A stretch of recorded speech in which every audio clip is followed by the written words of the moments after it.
Welcome to Draft Deeper on the No Ceilings NBA podcast feed. Thank you so much for joining us on this wonderful Monday morning edition of the show. As always, I'm joined by my colleague co-host Maxwell Baumbach. Maxwell, we've been out of a rhythm a little bit in terms of doing our lottery team breakdowns, but we're returning back to our bread and butter, getting into all of the fun sicko stuff that we like to, breaking down, analyzing individual picks, team needs, the whole nine. Are you ready for a fun episode tonight? How you doing? I'm more than ready for this one. We're covering a couple different teams that are like in very precarious positions, we should say, and could really change their fortunes if they hit a home run with these picks, and conversely could be continue to be stuck in a not so great place if things don't pan out.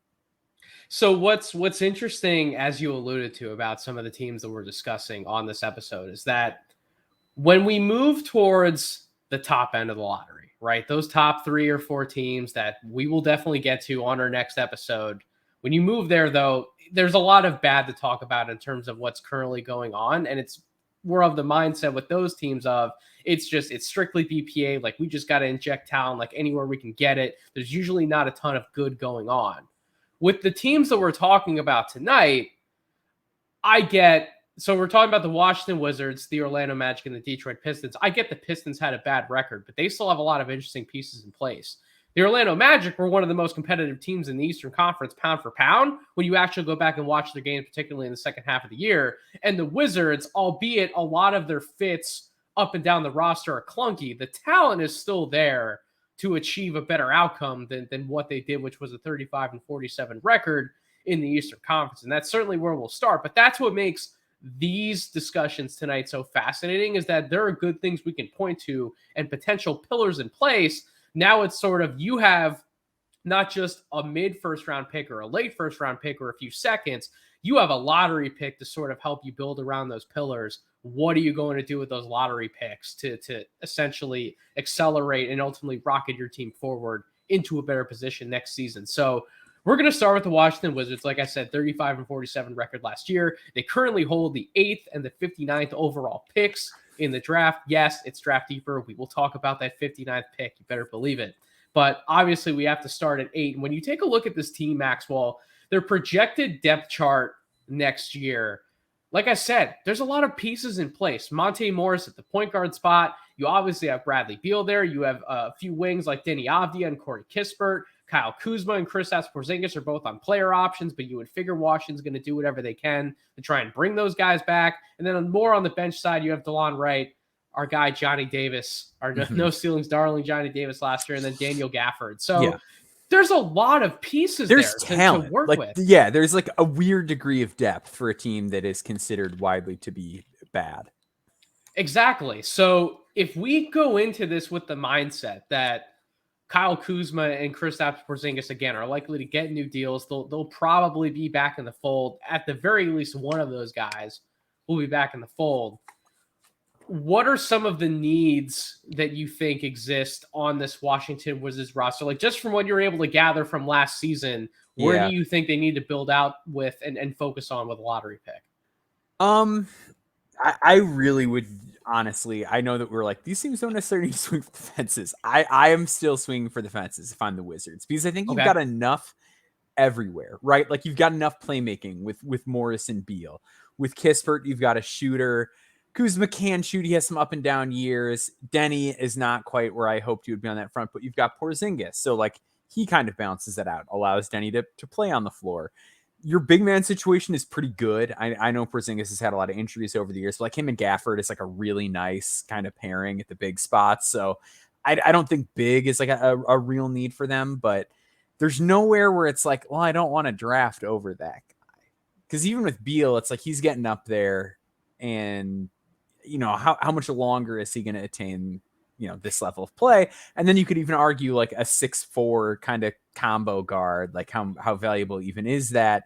Do you want him there forever? Whatever. So at the end of the day, for me, it's a roster with a lot of solid NBA players on it, but there's nobody that I'm like concerned about drafting over or giving up some minutes to a player. And I think when you mentioned Johnny Davis, like a real concern is when you have a team that has a lot of NBA players on it, are you going to have a coaching staff that's willing to foster the development of these younger players and give them some minutes? That to me is almost as big a concern as anything. Because when you want to compete every year, it makes it tricky to balance the player development side of things at the same time. Unless you have a Corey Kispert, where it's kind of like the safe guy, where it's like, I thought that was a good pick. But like, you know what Corey Kispert is. He's a solid athlete who can shoot threes and is going to be okay on defense. And and he's got his legs underneath him last year. He really started to pull his weight as a starter in the lineup, right? Like I read off Denny Avdia as a starter, and then normally that's who I would have thought, but they did make a move to go to Kispert, and it certainly opened up the floor for a lot of the other guys they have on the roster. And that's someone who, like you said, you can plug him in. He's not going to necessarily take away from what you want to do, regardless of which direction you want to build out from. But in the case of someone like Johnny Davis, it was clear from the start, even in Summer League, he just did not have his sea legs underneath him yet, right? And that's not to say that he's going to be a bad player, because he showed enough positive signs in the G League with Capital City Go-Go. And then when he got opportunities, in what you affectionately call Mickey Mouse March, and then in April, he did get opportunities to prove that there's more to his game, more of what we saw from him in Wisconsin. And he took advantage of those opportunities. So yes, there's talent there, but to your point, if this is a team that's expected to compete for the playoffs, how many minutes are you really giving to Johnny Davis each and every night to sort of say, go explore the studio space, let's figure out what you can do, versus what's your role that you can play, 16, 18 minutes a night, whatever the case may be, on a contending team. So they do need to figure out what direction they want to go with this roster. But to me, while I do agree with you that there aren't necessarily players who I'm looking at and say, no, I wouldn't draft over you, I do think there's some clear needs for this team. So their perimeter defense has continued to be awful, right? The last few years, it's been really bad. Well, it's so small at the guard spots is the other thing too. Like with Morris and Beal, it's like that's tough no matter who's behind him. Exactly. And then Kispert too is like he's, like I said, he can be okay when he's on, but exactly. And one of the important things I think we're seeing, especially in the playoffs, is, listen, there are plenty of teams who have gotten away with having one smaller guy on the court. Like if you are exceptional at that position, right? Let's say you have a smaller point guard. He can hit perimeter shots at a very high level. He's a low mistake player. He's at least tough as nails on defense. We talked about like Fred VanVleet, for example, before we got on this podcast. If you have a guy like that, you can play him in that lineup, but you do have to have size around him at the other positions to where you can't have multiple guys that the opposing offense can target at the same time. And with a combination in that backcourt like Morris and Beal once upon a time actually wasn't a bad defender, but the injuries have hampered him in a way where he just does not move the same on the court, period, at least on that side of the ball. And then Monte Morris has never exactly been a standout defender in the NBA. And then, like you said, you throw in the Kispert equation, you're talking about your whole perimeter line that's supposed to be guarding the three-point line. And it's just that defensive intensity, that effort, that length, that athleticism, it's just not there. So they need more of that. The other thing that they kind of need, Max, so I'm curious to get your thoughts on this, where the Wizards are at right now. I get Bradley Beal's kind of been that guy in the past, not necessarily the guy who you want doing this for 40 minutes a night in the present. They don't really have a standout guy that I point to on the roster as like, yep, he's going to break down the defense and consistently create something on every single possession. Yeah, that's something that they need, because even like Monte Morris is more just like, he's old reliable, right? Like he's just like a steady, low mistake, like low turnover kind of guard. But yeah, he's not like a true creator. He's not going to cut into the teeth of the defense and get deep in the paint and set guys up and whatever. Like he's very solid and very reliable. But yeah, they don't have that like constant paint threat who can really finish. Because even with like Beal's like a little slippery and can get inside, but he's not like, that's just not his he's bag. Not doing that for 40 minutes a night. No, like he's just not. And Kyle Kuzma's not that guy. Kyle Kuzma's a shot maker, but he's more of a spot up guy. I'm going to create something off a straight line drive. He's not that creative sort of, I'm going to pick and probe, break down the defense at multiple levels and figure something out. And then Porzingis is either a trailer jump shooter at this point, or he's a post up guy. So again, the options from that perspective are very limited on this roster. So hopefully with this 8th overall pick, they can find someone who maybe he's not doing it immediately right out of the gate because I never want to put great expectations on a rookie, but someone who at least has the traits to say, if we put him on this developmental path, he can become this type of guy for us eventually, right? Maybe next to a Johnny Davis or next to some of the other long-term pieces that they have on the roster. So usually with this type of exercise, we pick out about 3 to 4 names for each pick that we're suggesting, hey, this guy might actually be of value for the pick and could really contribute in X amount of areas for the specific lottery team. So I have a few names picked out. I know for a fact we're going to have some overlap, but why don't you start throwing out a name or two in terms of who you really think the Wizards should look at with the 8th overall pick? Yeah, so I kind of think they should go best available. Okay. But based on kind of how I see the board breaking out, I think there are 3 guys that could realistically be there in this range. They are Asar Thompson, Taylor Hendricks, and Jarris Walker. Is there one of those guys that jumps out to you as like, well, let's get into that guy? Well, Asar Thompson would be the crossover that we have. I actually did not. I did not write down Taylor Hendricks and Jarris Walker because I'm of the firm belief that I think they're going to be gone. I kind of do too. We've also been talking about Jarris as a possible fall guy in this class, so that we can certainly get to him in a second. Absolutely, Asar is a great crossover piece, and his fit with this team is fascinating because he's believed to be this more off-ball creator type where, you know, he's going to work cutting to the basket off the ball. He's going to work in some different screen actions, but he's going to be someone who's going to catch and then make a quick decision, not someone who's operating at the top of the floor, having to read multiple levels of the defense and break it down like his brother and men. Yet, he does have those secondary passing instincts to where you see how quick he can make a decision with the ball and what he's able to do when he gets to certain spots, which, by the way, his handle is as good as a men's, in my opinion, right? I think he can take space in a lot of the same ways. Maybe he's not quite as explosive off that first step, but I still think he's getting to where he wants to go. He's more of a threat when he takes that space to rise up and hit a jump shot more than a men right now, right?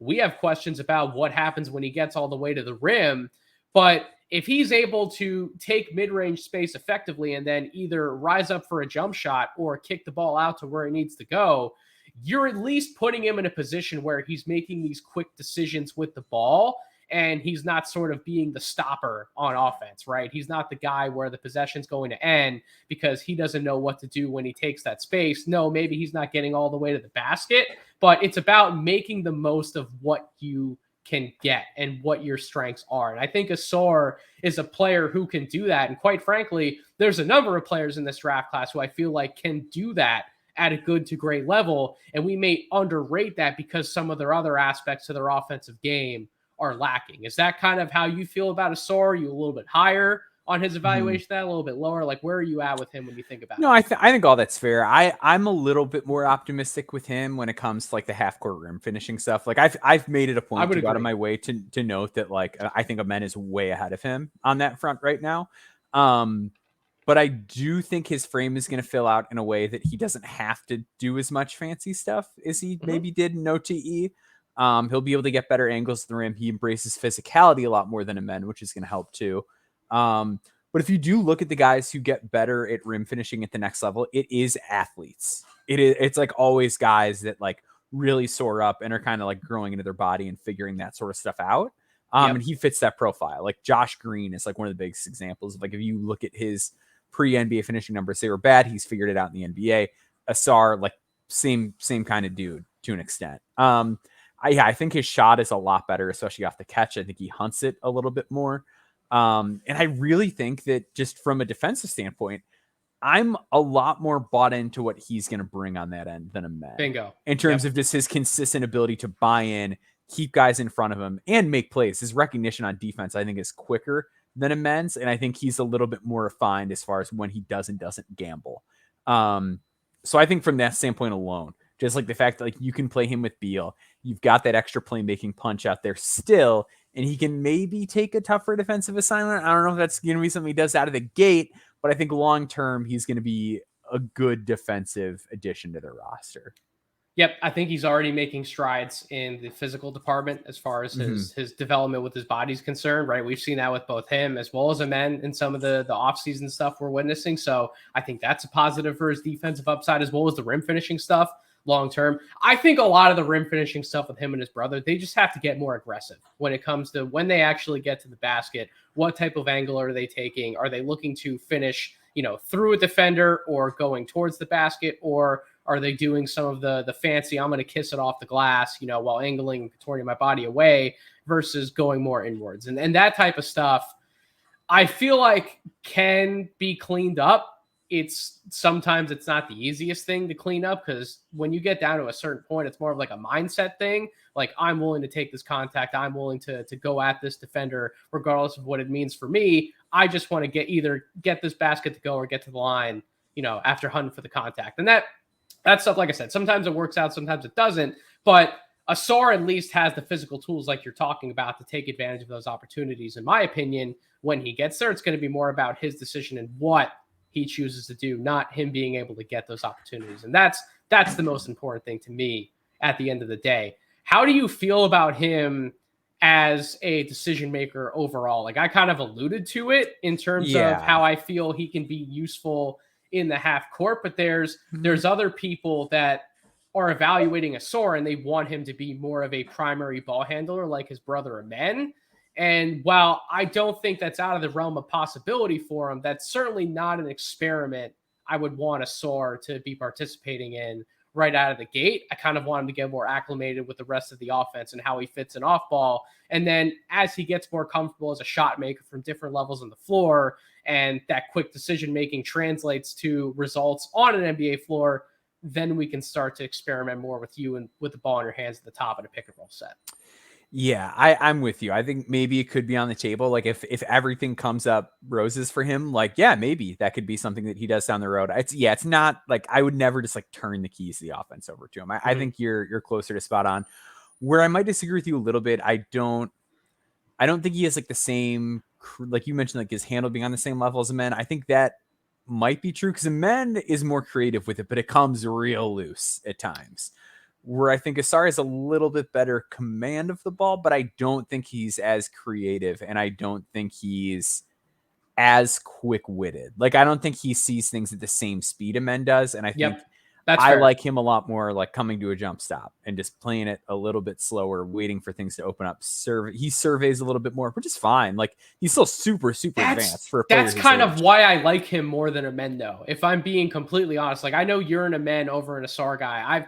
The majority of this whole cycle, I've kind of been an Asar over Amen guy, but I kind of want the player who's more measured and kind of knows who he is and how he's operating in certain situations versus the guy who he may see things a few steps ahead, but there's also the chance that he miscalculates what he's seeing and he gets a little too careless with the ball. We've seen that plenty from Amen. I mean, going back and watching some of his turnovers at OTE, it can be pretty bad basketball times. I'm not going to lie. But if you are swinging for the fences, kind of like what you wanted to do for the Washington Wizards, and you're talking about ultimate upside, if Amen hits, there is a chance he's the second best player in this class. Like, and I don't think there's a chance Amen falls this far is the other thing too. Like, I think he's going to be too tantalizing to pass up. Where it does seem like there's now like more and more rumblings about like, some teams like Asar are better. I don't know if that's like real or if that's smoke or what.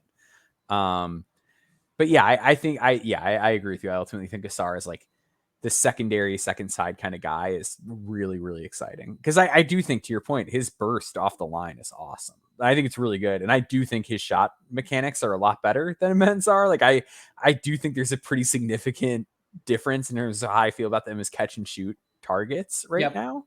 And I think Asar is going to get there. I think he's going to be respectable at the very least.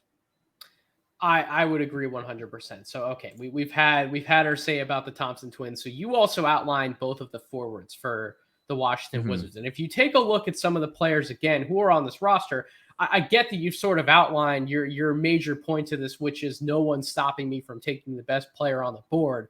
But is there any shred of concern with either Taylor Hendricks or Jarris Walker? Feel free to go whichever directions, even talk about both players when you answer this question. Is there any shred of concern that you have players in front of them that deserve minutes like Avdia, like Kuzma, like Kispert, that you're kind of looking at either of these options and you go, well, there may be a little bit of a logjam. How much are these guys going to be able to develop within the context of the rest of the roster?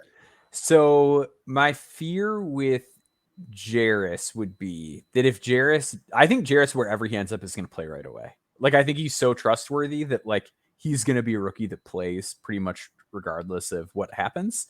My fear with Jarris is that if Jarris doesn't shoot, Jarris looks a lot like Denny Avdia. like you know what I mean? Like, would you agree with that, or do you think that's... I do agree there? So okay. It's funny. I think some of the optimal outcomes that we want to brainstorm for Jarris actually kind of look like what Denny Avdia does in a half-court setting at times, where he's like point Denny, giving the keys a little bit, operating some of these spots. Like, I get that Jarris isn't going to be operating out of like a high pick and roll like Denny can, for example, but like some of these other quicker actions where you want him to make a decision with the ball in his hands, off a short roll, around the elbows, coming off a set, coming off a screen on the wing, or making a decision out of the corner. Like, a lot of those different areas, you kind of want Jarris to be doing a lot of those same things. It's kind of funny. Yeah. So that's like my concern is I think there's like a little bit more overlap there, where with Hendricks, there's a little bit less. And it's just, I don't think Hendricks is as ready. And like, I go back and forth on like who's higher between the two of them, which I'm sure is an extremely unpopular opinion here at No Ceilings, where it's Jarris headquarters. But I think Hendricks has like a quote unquote like safer path just because he's very big and a jump shooter. And I think he's going to defend multiple positions and offer some of the weak side rim protection stuff, even if he's not as savvy as Jarris is. And obviously like there's a world of difference as far as like ball skills and passing and things like that. But I think that with Hendricks, there's a little bit less skill overlap because like I said, like a lot of this stuff they have Denny do is kind of similar to how you'd want to utilize Jarris. And like only so many guys can have those touches that like you can play Denny and Taylor together. And I don't love the idea of playing Denny and Jarris together. And that's not a reason to not swing higher if you think Jarris is like a markedly better prospect and you're making that pick.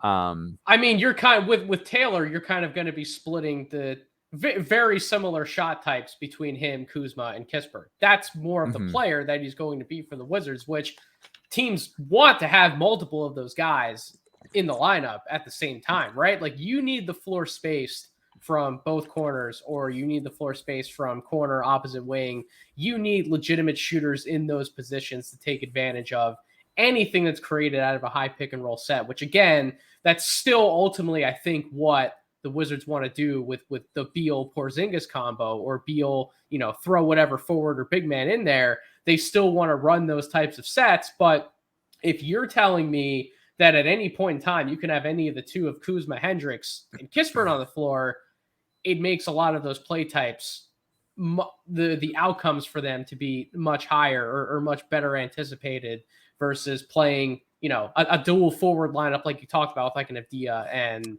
a Jarris. And here's the other thing too. Like, if you're Washington, if you're worried about the Jarris shot at all, which I think compared to like the consensus center crew, I'm a little bit more worried about Jarris' shot than everybody else. If Jarris is not shooting and then you have a young core of like him, Avdia, and Johnny Davis, that's a little scary. That's scary. That's a little scary. If those guys are all like, if that's your young core, and it's three guys that have wing size and don't shoot, it's like, I just don't know where you're going with that. So I believe in Jarris' shooting ultimately long-term. I believe in his... To what extent? What percent and how many a game? Not to like put you on the spot, but like, I'm kind of putting you on the spot. Like, when you say I think Jarris is going to shoot, like, what do you mean? So we've had this conversation before, actually, in text messages when we talk about what do we want Jarris to be in the NBA. I think he's going to shoot a decent percentage, but I don't think it's going to be on high volume. And I don't want him to just be spotting up, taking, 5, 6, 7 threes a game. That's not what I want him doing. I want Jarris involved in almost everything that's going on inside of the 3-point line very similar to how Bam Adebayo has been involved with a lot for the Miami Heat. Now, there are some differences between their games. Like you and I agree, like their movement patterns are not the same. But I do think Jarris can handle the ball. I think Jarris going to get to a point where he's handling the ball at a very similar level to someone like a Bam Adebayo. And I think it's worth noting too, like if you were not a pre-college film guy, like Jarris, they had Jarris pop like every time he screened this year. And like that is not going to be what I think. Nor do I want that being like that's what I'm saying. Like I think like the short roll stuff is like what you want, where it's like this is a freight train rolling downhill. Because when you watch the plays when he does roll, it's like, oh, good lord. Now with that though, here's what you and I agree needs to change. He needs to actually go all the way to the basket. Yes, cut out taking a billion floaters and bricking a lot of them, because I think that's going to be a shot in his bag. I do think that's something he's going to be able to go to, and I'm glad he's very comfortable taking it.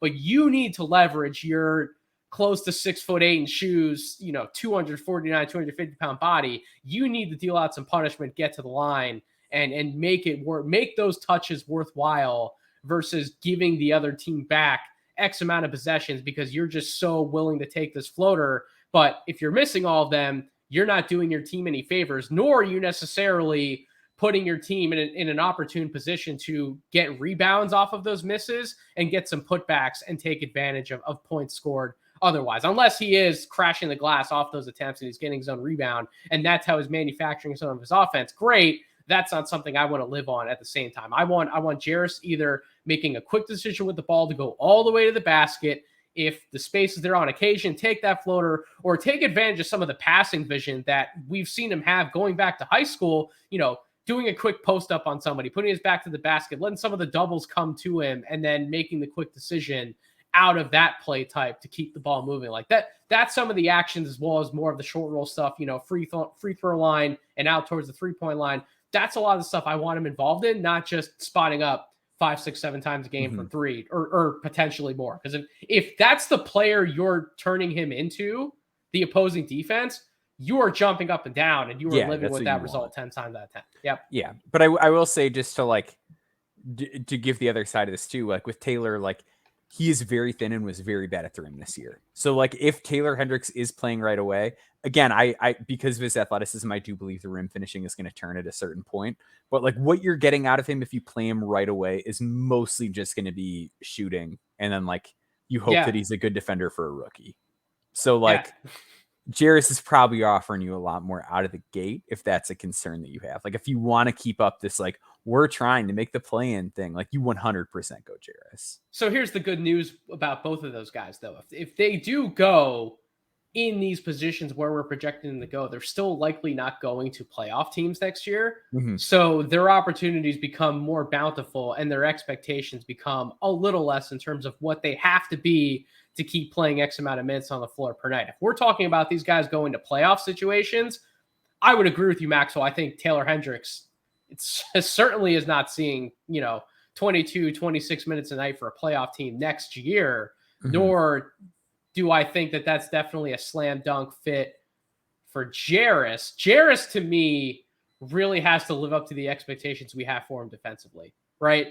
If he comes in and he's not as versatile of a defender as we think he's going to be because of some of the things we've seen on tape going back to high school, and then some of what I saw in person at Houston, some of what we see on tape at Houston, if he's not that player, boy, it can get ugly for his early prospects pretty quick, right? That to me, even more so than the shot, I think he needs to be that, or else his rookie season could go a different direction.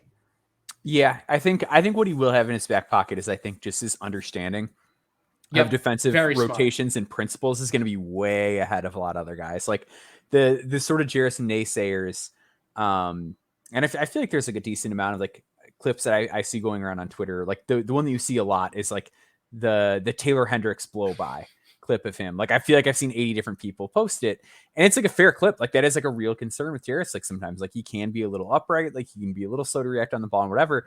But like just historically, I always like to just check my spreadsheets and just see how guys stack up historically. Both him and Hendricks are like monster shot blockers.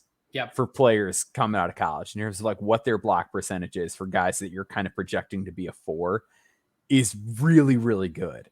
So with Jarris, even if he has those moments where it's like, oh man, his on-ball technique wasn't great there and things like that. I still think he's going to be so far ahead of the curve for most rookies as far as like just knowing what's going on in the court and the ability to react and get there and track the ball and make those plays.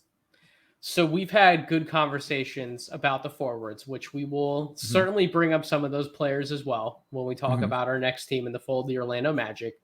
You did not bring up any of the guards, however. And when I say guards, I mean Anthony Black, Cason Wallace, and yeah, I'm going to toss you the wild card. I'm going to toss the Kobe Buffkin grenade in here. You didn't mention any of those guys in play for Washington. So I will ask you, A, do you think any of those guards are worth Washington making the pick on them at number 8 in the sense of they're going to come in and fit what Washington wants to do and help those guys get better?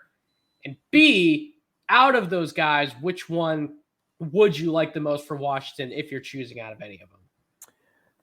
You're making a face like you don't want to take any of them for Washington. No, Anthony Black is like the guard that I'm most interested in here. Okay. I just think what he's going to give that. I know I was just like, well, you don't want to take a guy that doesn't shoot. Look at all these non-shooters. And I'm like, Anthony Black's my guy. But I think just what he's going to bring in terms of his selflessness, I think he'll kind of like fit in with what's there currently. And I think with Anthony Black, he's more of like a longer term project. And I know that project is usually thrown to guys that like don't know what they're doing. And he's the opposite of that. But I think Anthony Black is the guy where like you really want to foster the development, especially as far as the shooting and shooting off the dribble goes. But I think there's ways for him to really bring value and contribute to this team right away in terms of what he can do as a playmaker, what he can do as a defender, a defensive playmaker. And I think with his strength, there's a lot of sneaky ways that he can be utilized in an offense, like that aren't really being talked about. I think, yeah, I mean, you look at like how many guys just like set screens in the NBA now, and it's like you can do some sneaky screener stuff with Anthony Black. Everyone is like, setting a screen. Everybody at some picks point now during an NBA game, and with a guy who's that strong and that tough, I think there's a lot of value to like having another guy with ball handling skills and finishing skills that can do that kind of stuff and then make good decisions on the go. I think a team is going to figure out how to use him and get a lot out of it.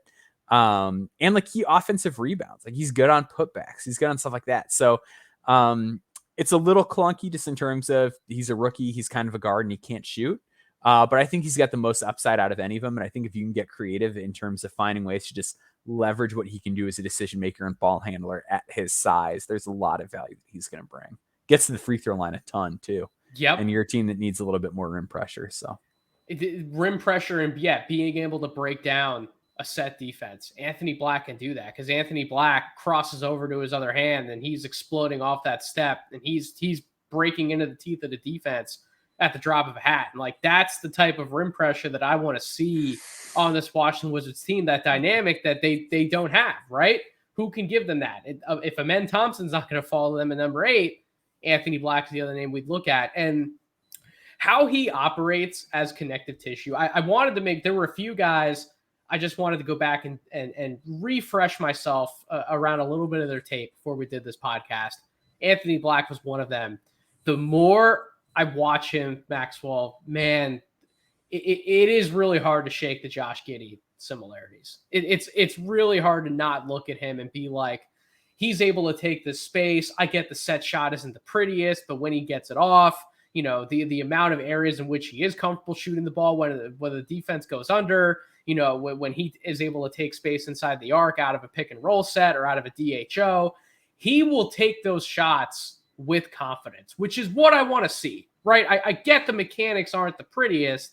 I don't always love the set shots, but if that's what's comfortable for him, chances are, if that willingness is there, he's probably going to improve on that shot long term. And it's not like the shot was bad for him to begin with, right? The pull-up numbers actually weren't terrible. The three-point percentage, ultimately, when you shake out a few things, wasn't terrible, right? So I think those things are there for him. I do buy in his scoring at the rim. I think he's going to be a better at-rim finisher in the NBA than given credit for.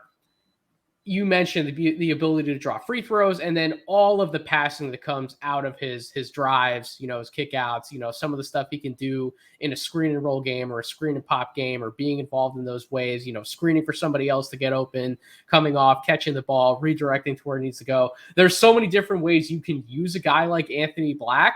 I just buy him to make the winning plays that his team will need at the end of the day. And that's why I would not be afraid to take somebody like him at number 8, because I do think he fits a lot of the things that the Washington Wizards need. The one thing that does concern me, I'm not absolutely in love with his perimeter defense overall, but I do think he's going to carry his weight on that end and be good, and certainly be good enough. And then you mentioned his anticipatory skills, his awareness.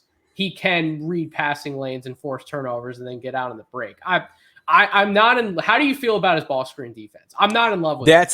That was exactly where I was gonna go. It's like that's like the one area of his defense where I'm just a little like, am I missing something here? Am I missing something? Because like everyone talks about him like it's like this elite defender, and I think he's very clever, and I think yes. it's more about like knowing how to make plays. But some of the screen navigation stuff can be a little bit wonky. I'm hoping that that's one of those things that maybe hasn't been coached to him a ton. But yeah, just some of his habits. To your point, like the anticipation, the way that he'll position his body, he'll kind of let guys get around too easily. He'll give them too much ground. He'll try to force a player a certain way, but give them way too much space in that direction. Allow guys to get him on their hip, like. Just a lot of like little things defensively where it's like you don't usually see great defenders do this stuff, but he's so creative and clever in other areas that he does a lot to try and get through and blow up the screen, even when he probably shouldn't be, versus saying, all right, you know what? I lost this battle. Let me just sag off. Let me try and play the roller behind me and tag him and operate that way, versus I'm going to just try to keep going through this play and trying to make something happen against the ball handler. And then, as you're talking about, the wrong window's given up, that guy has the angle to do whatever he wants to do. And then Anthony Black's kind of, lost out in the wind, not knowing, what the hell just happened? What could have I done better on this play? I saw too many of those when I was watching his screen and roll defense. And it's why I'm not in love with him being the player who, teams hunt him. They put him in like 15 ball screen actions in a row. And that's the output. You kind of have to be careful a little bit in terms of how you play him defensively. But again, we're talking about small potatoes at the end of the day for all the other positive things that he does on the court, in my opinion. If you don't love the shot, I get it. But if you are buying into the shot long-term, like I think you and I are, then why not have like a top 10, 11, 12, whatever grade on this guy and be very comfortable taking him in the lottery. Kobe Buffkin. Before we move on to the Orlando Magic, we have to have the Kobe Buffkin conversation. So I know Metcalf was very in on him from the jump because that man just watches too much Michigan basketball. And any Michigan prospect, he's going to be in on them before any of us. That's just the course of life. But he was talking to us a while ago, and he said, who could be the Dalen Terry of this draft class, a guard who just rises up out of nowhere, and all of a sudden we're talking about him near the lottery? It's going to be Kobe Buffkin. And I was like, Kobe Buffkin's had some good moments. Kobe Buffkin had a good first half of the year. He didn't do anything, in my opinion, that made him jump to me that's like, this is definitely a 2023 guy. Like, I need to have him in this section of my board. I need to be ranking him. But then we get to the second half of the year, especially when Jet has to miss a few games in that late January to early February stretch, where Kobe's got to take over the lion's share of the offense. He has to be the guy on the perimeter to make things happen. And he has to be the guy who's either, the bailout guy off of Hunter Dickinson, or he has to be the guy to set up Hunter Dickinson. He needs to be the straw that stirs the drink for the offense. And especially at the end of the year, Maxwell, he did a damn good job doing it. That man, I'm watching some of these games. I'm going back and watching some of them later in the year, and I'm finding zero flaws in terms of what he was doing later in the year. Not early on. I'm talking about later in the year. I know. The zero flaws thing to me, though, like, I feel like I've seen a lot of Kobe Buffkins got no flaws. And to me, it's like, no. taking top five if you thought No. there were no flaws at the end of the season. No. We can talk about some of the concerning things to me, but I'm talking about, like, when I say flaws, I'm talking like major red flags. Like, this is exactly why I wouldn't be drafting this guy at a certain point. Like, there's nothing to me about his game that strikes me as I don't see a legitimate pathway in which this is going to improve. Because I think a lot of it comes back to he's tall for a guard. He measured in pretty well. I think he measured in around 6'5" at the combine. Mm-hmm. That's what we'd like to see.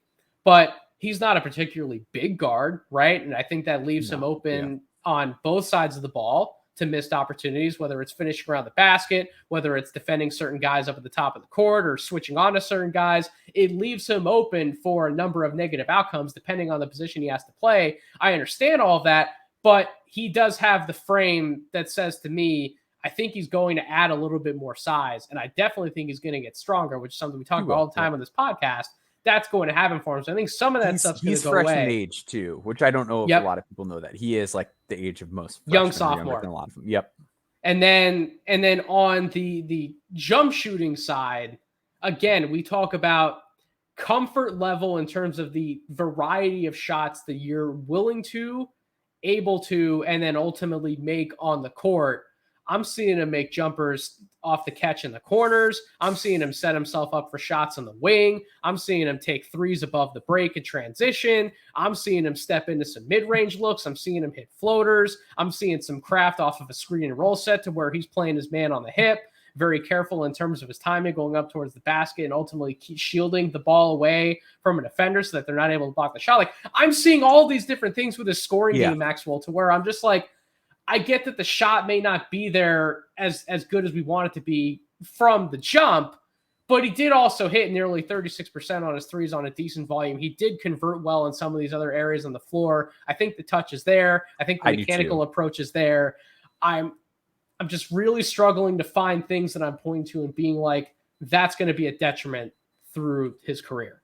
Yeah, so I would say where I'm at is I agree with you. I think a lot of this stuff is good. I love that you mentioned like the angles at the basket with the ball and protecting it. He is phenomenal craft at the basket as far as just the angles he takes, how he can contort his body and still maintain control over his touch.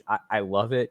I really like the playmaking. I think that he's very good at passing with both hands, which is something that I like a lot out of his live dribble. I think if you want to have like really high-end outcomes in mind for him, that's a good thing to point to. With Buffkin, I would say where my biggest reservations are is that I don't totally love the blend of shooting and playmaking at this point. And I do think there are times where he gets a little bit of tunnel vision. I think I know where you're going with that. Yeah, explain that for the audience. I think I know where you're going, but somebody else might not. I think there are times where he just decides, like, I'm shooting on this possession. And I think that regardless of whether or not the quality of the look is there, he ends up taking something. And I also think that kind of turns into his passing a little bit too, where there'll be plays where he's like, I'm going into the paint and I'm doing it to set somebody up. And then that read isn't there. And that's why the turnover number is a little higher than it maybe should be. But that was the biggest thing on my deep dive that stuck out was like, I feel like he's a capable passer. He's able to throw a wide variety of passes, but I think he does predetermine a little bit. And I don't think he's the most flexible in terms of his decision-making as the play is developing in front of him. Okay. So I think he can do it. I just don't think he does it all the time. So that would be my counter is that cadence. That cadence is something that can improve, totally, especially in the pick and roll game. But if it's not there for him completely out of the gate, he is a little bit more predetermined. That could certainly bite him in the rear, and certainly have a coach pulling their hair out on some possessions and be like, we need to re-examine this play in the film room tomorrow and see where might have you read, where should have you been looking, how should have you led this with your eyes, what should have ultimately developed from this play. I get all that stuff. His ball screen defense, is it the best in the class for a non-wing? Like, is he the best guard pick and roll defender in the class. I think he actually might be. I'd be curious where you're at on that particular area of his defense. It's really good. It's definitely really good. I will say this is my other nit that I want to pick with Kobe Buffkin. Oh boy. Okay. I think when he's up to the task, it is. I think he is way too comfortable to sag and go under screens on guys that he should not be doing that to. Okay. I think there's a lot of examples of him guarding a shooter. The ball screen comes and he's like, I'm going under, and he shouldn't be doing it. Completely fair. I think that is like my big critique of him as a ball screen defender. I think when he wants to, and he wants to fight, and his ability to catch up and cover ground even after he's clipped, he doesn't die the way you would think he might. Like sometimes he gets hit pretty hard and he's thin, whatever. But I do think he always works to recover. I love how he gets his feet back under him. But that would be my big knock, is I think sometimes he's just way too content to go under when it does not make sense to go under. Sure. Which is a fair point. But yeah, I think certainly when he is engaged, the way that he's able to flip his hips, play different angles, recover, all of those fun aspects that are important to ball screen defense. I think he hits the majority of them, if not all of them, right on the head. And it's why you put all of these different aspects together. I feel very comfortable about him as a point guard long-term in the NBA. I think more so than I did, a few weeks ago before I did the most recent dive that I did. I have him at 15 on my board. And I've kind of said through and through, my board's done. I'm not necessarily changing my rankings unless I literally have to remove players because they're withdrawing and I got to put some new guys in there. Fine. But for the most part, my rankings are done. And to be clear, I think you and I would probably feel the same way when we get in these situations about trying to figure out who's going to go into what situations and who a team's actually going to take. It becomes less about the number that we've put next to these guys on the board. And we need to look a little bit more past that and ask ourselves, well, we may like all of these other players more than him. And if we had an opportunity, we may want to take them. But if we're in X team's shoes, why are we not looking a little harder at this guy and what his particular skill set could be for us? And I think that's more so where I'm trying to go with the Kobe Buffkin discussion. It's not that I'm talking myself into this need for me to propel him up like 5 or 6 more spots on my board. It's more so when we're talking about some of the guards in this class, we don't really hear his name coming up in these top 10 conversations. And I really think he needs to be there with the Anthony Blacks and the Casey Wallaces when I'm going back. That's just my personal opinion. I don't know if you have anything else. Yeah, I think it's possible he ends up there in a redraft scenario. Okay. I think to me, it's just like the upside of somebody like an Anthony Black, who's just like physically bigger, even though their measurements are actually ended up being kind of like closer than you might think. Like Anthony Black measured under 6'6", barefoot. I think the idea of like if Anthony Black can become a solid 3-point shooter, and their volume wasn't actually like that far apart, if I'm not mistaken. It was a little bit apart. Yeah, I take that back. But yeah, like the idea of like if Anthony Black can become like a decent 3-point shooter, he brings so much more to the table just with his size and physicality than Kobe Buffkin's probably ever gonna be able to bring. Like he just doesn't have that big of a frame. I do buy the shooting because like he was a really good free throw shooter both years. I think with what he can do as a pull-up shooter, I'm pretty optimistic about it. I think he's like one of those guys that I want playing at a different cadence and sort of playing off somebody like Beal in the backcourt. Like if we're committed to Bradley Beal being the shooting guard, to me, I look at Kobe Buffkin and I'm like, he offers like a lot of modern what I want combo next to Beal. Yep. Right. You look at like a Derek White. And like that's like the kind of guy that Kobe Buffkin can be. So yeah, I just don't know that I'm wild about going for that, where I see somebody like Anthony Black who could just be more of a two-way force if he's shooting it. So yeah, and I just like the upside of the other guys that I have in that range more. We would definitely, if we're picking one of the guards again, if that's what we're doing, you didn't list them, but if we were, I definitely think I would go Anthony Black over those other 2 names. We didn't really talk about Case and Wallace. You may very well get into him in a little bit. Yep. I know it feels like we spent a lot of time on the Wizards, but we're in the point where a lot of these names are going to keep coming up for these teams. So we might as well just stop and talk about them when we can. We'll take a quick break. When we come back, we're going to hit on potential targets for the Wizards at pick 59, and then we will jump over to the Orlando Magic.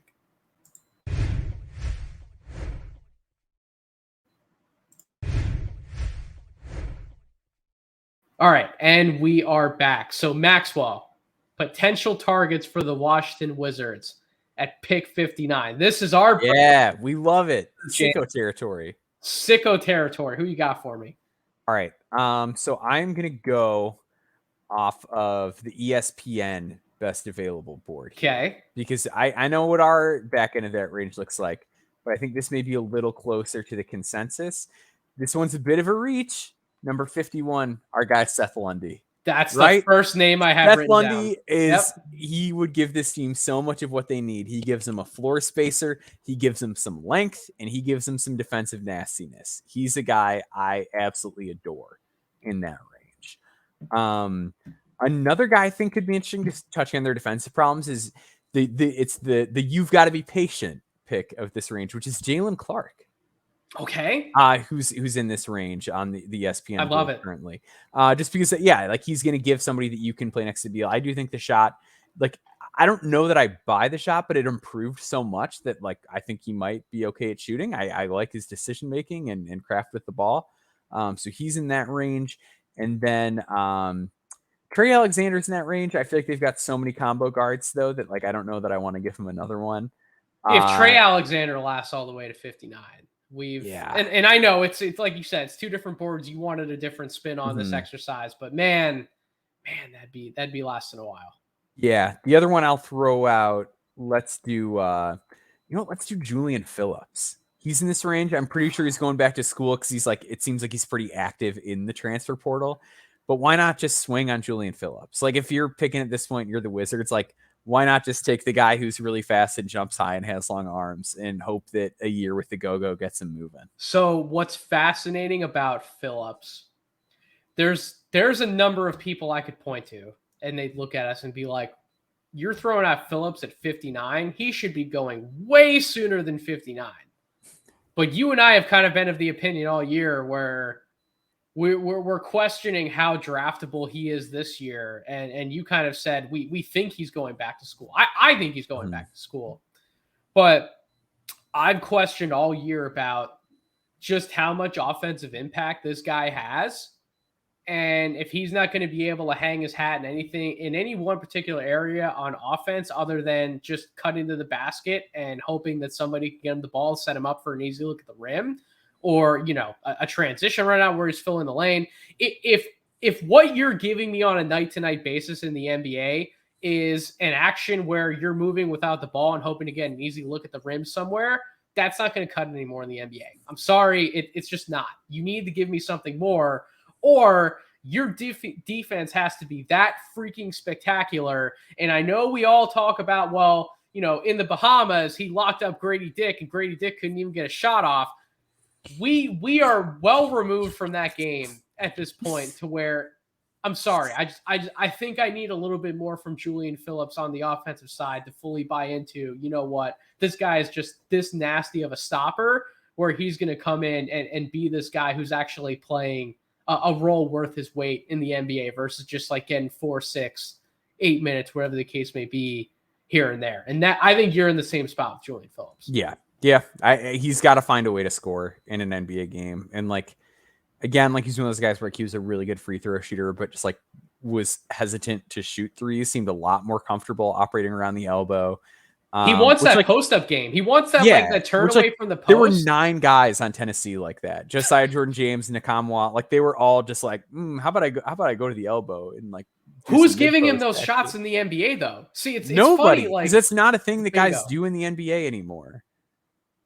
Bingo. So, and it's also if you're any sort of, and I consider those elbow shots to be mid-range looks. If you're any sort of mid-range operator, you have to be worthy of those touches. That's not coaches are not bringing you into the NBA to, your rookie season, we're going to call X amount of plays for you to run this set at the elbow, and you're a rookie, and it's because you don't really have much of else of anything like that. That doesn't happen in the NBA. It just doesn't. You need to fit in around the other guys who are going to command the lion's share of the offense. You need to be able to fit in a meaningful way, a la you got to shoot. You got to hit jumpers of some kind, or else you're just not going to get minutes early on in the NBA. We've seen enough examples of it. We see it play out, in the regular season for these teams that are trying to compete for playoff spots. We hear it talked about enough in the playoff spots. Shout out to Coach Spins over the Box and One. He poked the bear on social media the other day from when we're recording this, but I don't want to get too angry. I don't want to get too carried. Yeah, no, you need to be able to shoot. And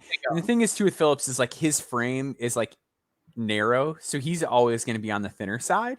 So like he doesn't have the physicality of like a Jordan Walsh, right? Where like I bring those guys up in comparison to each other all the time because like they're both defenders, good decision makers, don't really have a way to put the ball in the basket.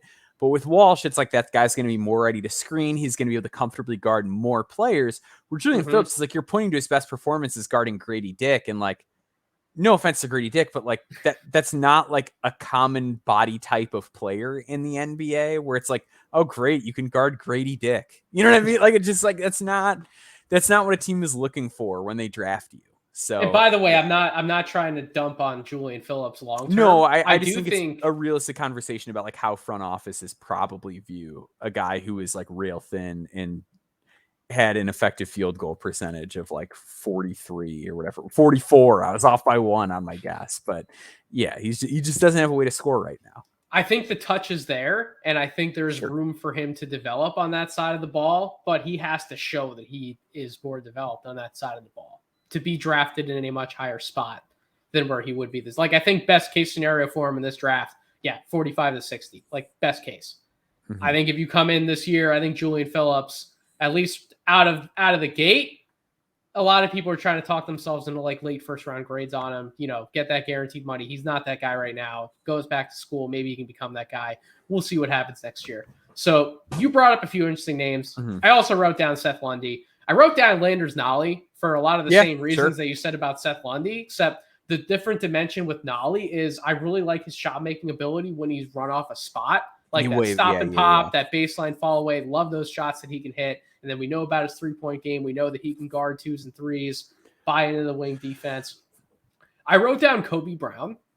Okay. And I'm not sure that Kobe Brown will actually be available at Pitt 59. If I was a betting man, I'd say he's gone anywhere in like that 45 to 55 range. But if he would be available, another one of these stretch forwards, has some face-up game to him, wouldn't be doing nearly as much of the post-up stuff that he did in Missouri, but would be a guy who I trust to hit spot-up shots. I trust him going to the basket. I don't love him defensively, but I also don't hate him defensively. I think he's got good length. I think he's got good instincts on the glass, has good toughness to him, and an underrated quick decision maker as well. So they're just given I get some of the flaws, but there's also just enough to like to where I will draft him regardless. And then the last name I wrote down, who is really interesting, I wrote down Jalen Martin out of the overtime elite, because whether it's him or somebody like Jay-Z and Gortman, what they proved Maxwell at elite camp is that they do belong playing professional basketball somewhere. And I kind of already had that feeling coming in, but I do think they solidified themselves as legitimate 2-way candidates. I don't know if they would get any sort of meaningful NBA role or how many games they would play. I don't know the answer to that question in terms of how many games they'd actually suit up. But what I do know is that I think they're primed to get real opportunity in the G League. And I think there's a good chance they actually become real G League performers and they could have legitimate chances at making headway in their sophomore year and getting a better contract going into their second year in the NBA. So I wrote him down. I think he would give them another dimension on this roster that they don't have that same type of transition outlet. The Wizards don't, that a Jalen Martin would be able to provide them. And if more of the shooting stuff comes around to complement the transition game and the defense, I think he'd be an interesting piece long-term. Do either of those overtime elite guys who aren't named the Thompson twins jump out to you in a particular way before we move on? I think Gortman is like closer to being ready in a sense. Like I thought he was like the more polished of the two. I think if I was going to take a bite on one, I might lean Martin just because the body, the position that he plays. And Gortman's long. Like Gortman had 6'10" wingspan. He's pulling out the Donovan Mitchell measurements. Yeah, like Gortman is a guy that I think has like probably a better chance, but it's like I still think there's more value if I hit on Martin. So I think I'm a little more interested in swinging on him, even if he's a bit more raw. Completely fair. All right.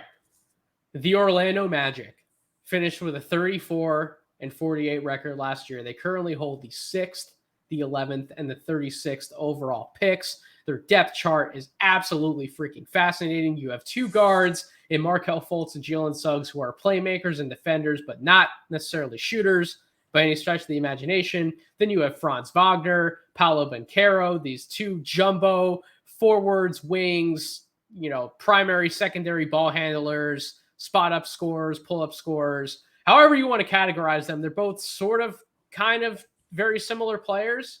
Then you have Wendell Carter, you have Bol in the front court, you have whatever the hell Jonathan Isaac is. I was going to say, I think people never even talk about him now. Like he just gets glossed over.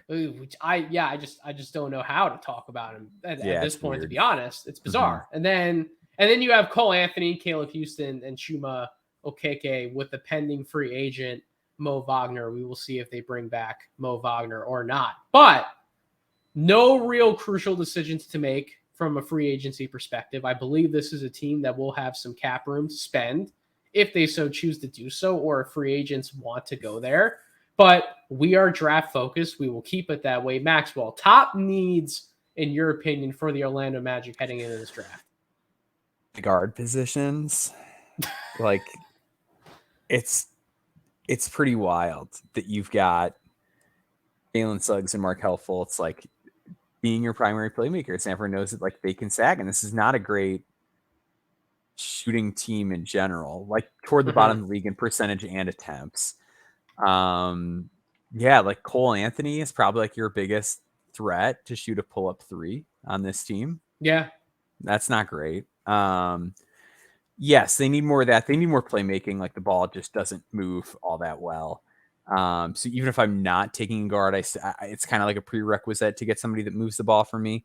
And I do sneaky think they need like a real center on the team because they've got a lot of size and length. Like they do not have a real center on this roster. Like, cause I'm not confident in Bol being that. Mo Wagner is like solid, but like feels pretty replaceable to me. Like we were saying, like in free agency, yeah, maybe they bring him back, maybe they don't. I would assume they do just because his brother, but you don't know. And then like they've got Batadze, which I'm kind of losing hope in him at this point. But yeah, I think a true big shooting at the guard spots and then just shooting in general. Like if I can just get guys at launch and make shots, I'm happy.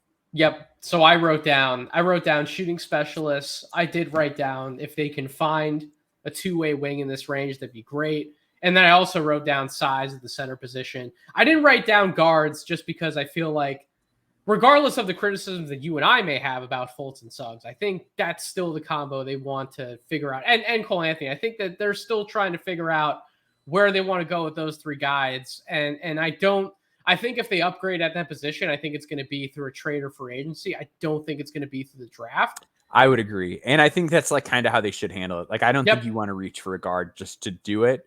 And then potentially just have another guard in the mix that is like young, wants to play, and you don't really have the minutes for it. Cause like they ran into a situation like that with RJ Hampton, where like when he was like on this team and like just not getting any time, like you don't want to have like 4 young-ish guards that you don't have a lot of opportunity for. And I will give Suggs credit. The volume was down this year, but he did shoot like way better from 3. Like he was a horrid 3-point shooter as a rookie. And this year, like it looks better. So the size at center node is the most fascinating one. Yes. Yeah. Because maybe not at 6, but at 11. Yeah. There's a guy we both like who I think I would be incredibly happy if they took him in Derek Lively. Yep. I just don't think they're going to do it. I Why really not? don't think they're going to do it. Just because of the shooting? Because one thing, okay, so here's the thing. One thing I kept putting in my notes about Paulo last year was I think people are like, oh yeah, the shot's got to get there, whatever. And that's still true. He played very well with a lob threat. And Mark Yes, he did. And I think that like I know Lively, like, not the most You physical you mean screener. you He's mean not those going to do a double lot of. drag sets that Coach K just refused to not call like Oh, 20 times in a he row? loved those. He loved Wendell Moore coming off those double drags. It's time for another Wendell Moore double drag. Get Jeremy Roach coming off one of those. But yeah, I think that like that's something that works with Paulo. And like if you want him to be comfortable, like he pairs well with that kind of a guy. I think Franz could work well with that kind of a guy. And Yep. like they just haven't had that kind of player reliably on their roster They yet. don't. They have underneath the basket Wendell Carter, who Yep. still kind of wants the space or do some funky stuff Mhm. out of the post. Bol is, yeah, he can catch lobs, but He that's can do not what some he wants to do all stuff. the time. Yeah. Yeah. I'm still not sure he's like an actualized like good, and I don't know. He when I was like going through film, like I like binged a bunch of these teams a while ago that I knew that we were gonna talk about. And the Magic, I feel like have the most players I'm still just like thoroughly confused by of any NBA team. But yeah, so why not Derek Lively? Just because you don't think they would do it? Because he fits their whole thing with like length. I think Paulo and college proved that he fits with this kind of a big man. I don't see a reason why Franz couldn't. What it would be your reservation with them doing this? There's just some stigma in the air about the type of big man that Lively is going in the lottery. And I don't agree with it. I think Yeah, if I an don't NBA either. team needs Let's move size and on. athleticism and rim protection, I think they should absolutely do it. But there just seems to be this conversation that someone like Lively or even a guy who isn't a true center, who's not 7'1", but someone who can share a lot of those characteristics and be someone like that in time, Leonard Miller. There seems to be this we got to swing on guards and wings and players who can control the game from the perimeter as long as we possibly can before we run into this run on, big men. And Mark Williams did end up going, in a very similar range to where we think Lively can go, but it still even took a while for him to come off the board.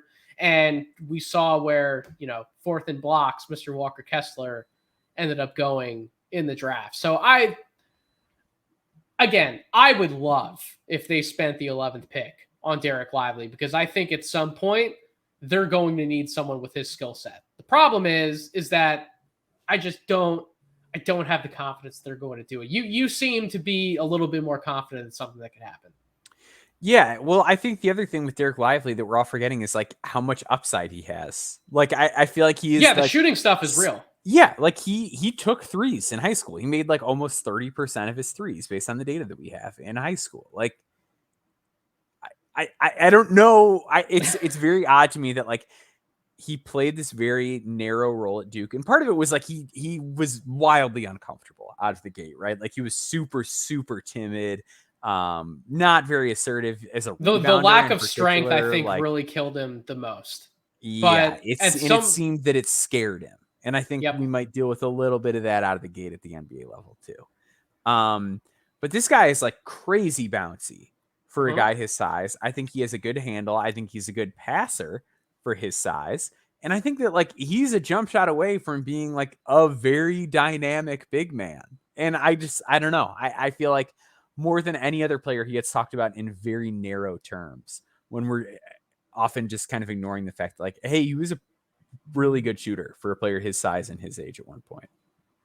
I wrote down Hawkins. I wrote down Jet Howard. I wrote down these guys that we've talked about for some of these other team preview pods and guys who we don't need to get into at length. And listen, if that was the pick, if it was one of those two guys at 11, I understand completely why they would do it, because they also just need shooting specialists around, those jumbo playmakers and Paolo and Franz. And then when you throw guards like Fultz and Suggs into the mix, these are all guys who can either put pressure on the rim or command a certain level of gravity in the mid-range or some of the mid-post or high-post areas to where you need shooters spaced off of them to where when that ball kicks out, you got to trust the guy on the other end who's making that shot. Like I get the whole dynamic. And even with a player like Hawkins or Howard, it's really fun to watch those guys because you can run them off of so many different screen actions. You can get them involved in secondary ways. And it's a different wrinkle to the offense that maybe an NBA team on the other end isn't necessarily game planning for, because they have to worry about Paolo and Franz first and how everyone works off of what those two guys do well. So I think a lot of that stuff's really fun. But man, yeah, I want them to take Derek Lively so bad. I just so out of the two shooters, so who would you prefer? Because I lean Jet just because like the ball movement, like playmaking stuff. I also like I genuinely think Hawkins is like I was texting you and I was going through his film, like the Jordan Hawkins pick and roll tape is kind of scary. Like he does not really look for anybody else. That's not really going to be like what he's asked to do. But I think with just getting anybody else who moves the ball well on this team is a big positive, which is why I kind of lean Jet out of the two, even if he's a worse defender.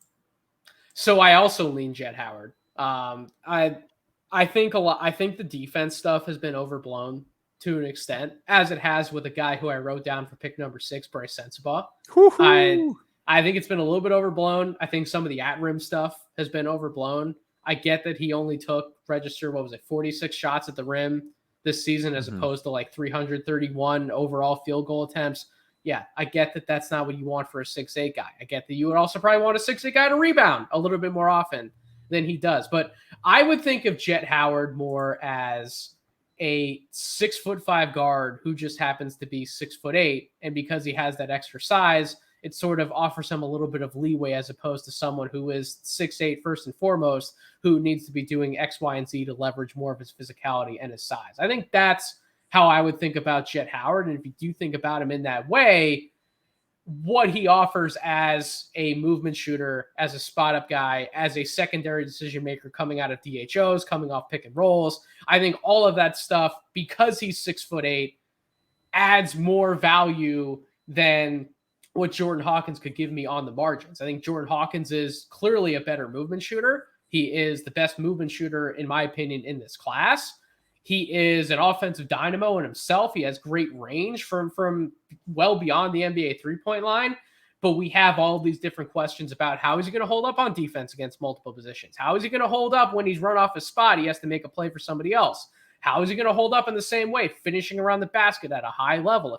If he doesn't turn the corner and get a step on the entire defense and somebody's there to meet him at the basket, what does that look like? There are all these different questions we have about Jordan Hawkins where we can point to a specific strength, and that's his main strength, but there are a bunch of other areas where I'm not as concerned about Jet that I am about Jordan Hawkins, and it sounds like you feel the same way.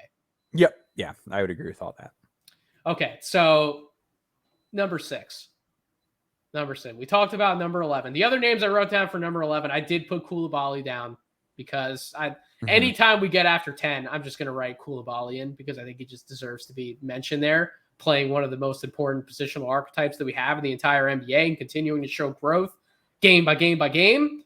And then I wrote down Kobe Buffkin as well, in case they wanted to get a little cute with the guard spot. They wanted to throw a different wrinkle in there. Those are the names I wrote down. Were there any other names you had down for 11? No, those are the big ones that jumped out that I wanted to go over. Okay. And Bryce, if Bryce is there, I'd take Bryce too. Well, I wrote down Bryce for number 6. Yeah, so you make your case for Bryce at 6 because that's like, it's a little rich. It's a little rich for me. So this guy as one of the he wasn't my first choice at 6, by the way. I want to make that very clear, but I put him in the mix. This guy as an offensive dynamo at the wing spot, doing quite literally every possible thing you can ask from him for a shot making perspective. If he is your third option, at times fourth option, playing off of two guys like Powell and Franz, boy, are you putting the other team in a bind. Like, how do we guard all of these guys? It's a lot of size and rebounding too. It's among those three. A lot of size, a lot of rebounding. With Bryce, you get all of the versatility from a shooting perspective that I outlined for Jet and Jordan. No, it's not quite the same. Like, he's not going to run nearly as many miles as somebody like a Hawkins does, but he can shoot off movement. He can relocate, set, rise, and fire. Obviously a really good catch and shoot guy, someone who can create his own shot from those mid-range areas, and another guy who he may not have gotten to the rim again as many times as we would have liked, but he wasn't as bad of a finisher around the rim as some people give him credit for. And there are definitely ways where he can leverage his 6'6", 235-pound frame into creating more free throw opportunities and getting the line a lot more than just settling for one of those poorer looks around the basket. So if you're taking him at 6, you're making a big bet that the playmaking is going to drastically improve from what it was at Ohio State. And I don't think it was as bad as some people want to say, but he clearly wasn't as opportunistic off of some actions as he should have been as a passer. That needs to change in a more drastic way, and he needs to be a non-zero on the defensive side of the ball. In other words, he really needs to hold his weight there. He needs to be able to prove he can guard a position. You know, he will improve over time as a team defender in terms of working off the ball, but that is a big area of concern for him. So if he's going to be sliced up in those kinds of actions early on in his career, he needs to prove that he's a non-zero in some form or fashion on the defensive side of the ball. But to me, I don't know if you have more glaring negatives outside of those two that I mentioned. To me, the list of positives is incredibly long, especially when you're working off of two legitimate top tier options in Paolo and Franz. And if that's the guy you're putting next to them, oh shit, I'd be a little concerned if I was another team. Yeah, that makes sense. I think my concern with that lineup is who's guarding what positions. Yep. I think that's where it gets real dicey. Yeah. I don't know. I think that becomes a real concern. Because like we've talked about this before, right? Like Franz guarded 2s at times last year. And I just don't know that that's what I want Franz doing all the time forever. No, I agree. It does become a little tricky from a positional perspective, but if you continue to expect Paolo to improve defensively, which I do, if you continue to expect Franz to improve defensively, which I do, if it gets to a point where Bryce can kind of be the player who you sort of hide on someone defensively, and then you have either of Suggs or Fultz covering at the point of attack, it becomes a little easier. Especially if you get Lively at 11. Especially if you get Lively at 11. If you need to cater to a defensive structure in which, you know, Paolo or Franz, one of the two guys, doesn't improve defensively, and it becomes like 2 or maybe even 3 guys that you're kind of struggling to figure out where they guard, kind of like the question you're asking, then it becomes a lot trickier. But it becomes easier to picture if those other 2 make the improvements and leaps defensively that I expect them to make at different points. For sure. I think it's definitely interesting. So where I kind of go with this is I go BPA. So my board as it stands is Victor, Scoot, they won't be there. Brandon Miller won't be there. And then it's like Whitmore, Amen, Asar, yep. And Whitmore is the one guy that I kind of have pause with this team, as much as I love Whitmore. Just because the ball movement issues that this team has. Where like I'm almost tempted to lean more Taylor Hendricks in that spot. I have Asar and I have Taylor Hendricks written down along with Bryce. Those are my 3 names. Yeah, because I think with Whitmore, just like the fact, I know that he would help them defensively quite a bit. And again, like I think some of the stuff you said about Bryce kind of applies here. Like when he's your third option, like he's going to look great. But he is a guy who stops the ball quite a bit, and I think that'll get better. I do, but I just think out of the gate, it makes everybody a clunky fit. Whereas with a team like Detroit, I think it actually works pretty seamlessly. Just because they have other on-ball creators that are a little bit better. Does taking Taylor Hendricks, though, put you in the same spot defensively that we just talked about? It does a little bit, but I think the fact that I feel better about him as a defender changes that. We're like, okay, I'm obviously not getting the same level of shot creation and shot making I am. But I am getting another floor spacer. He's helping me out with my 3-point shooting. He does move the ball quickly. I think he's underrated as a ball mover. And then on defense, he's going to be thin. And I actually kind of like the fact that I can sort of hide him on some threes and things like that out of the gate. Let Paul handle the floors. And again, Franz has to guard the 2s, which is that I don't want him doing. But I think that it is a little easier just because he can also defend. I know we keep bringing up Franz guarding the 2s. But you also have to think about if that's the lineup you're trotting out, the amount of size and length that's on that court at one time. That court shrinks, right? It becomes much easier for everyone to help each other out and sort of cover their own gaps. So while there's windows of opportunity where you have this big 6'10" guy who might not be able to cover every single guard who's running off of all these different screens and working out his pick and roll actions. I get that there's some hesitancy in terms of the amount of ground he would have to cover. But at some point, that player is probably running into an area on the floor where there's 2 to 3 other like bodies, guarding in that area to where it still makes it tough for that guy to ultimately score. So I think because that's the lineup in which Franz would be acting as the 2 guard like he has this year, I think it becomes a little bit easier to talk yourself into him taking some of those matchups. And that's my argument for buying into somebody like a Taylor Hendricks, if that's who you really want to go with at 6. Do you think the Magic need to leave this draft? If they're going to make both of those picks and not trade one of them, do you think they need to leave taking a wing? I think they do. I think they need to take a wing with one of the picks. Yeah, just because like they're hard to get, right? Like, yeah, and that's like the whole thing with like, oh, you don't take a pick that high. It's because like wings are hard to get. They're expensive. You have to overpay for them if you're going to trade them. A lot of times you have to overpay to keep them if you get a good one. Like that's just the way the league is. So I would really try to get one of them with at least one of those picks. Potential targets at 36. I'm very curious who you wrote down for this portion. What about Ben Shepherd? That's the first name I wrote down. Boy, we are like two we're 2 peas in a pod. Yeah, I mean, just a knockdown 3-point shooter that you can run off a movement, who can guard smaller guys well on a team where you've got 80 bigger guys. Like that's a really good fit for him. Another good decision maker. Yeah,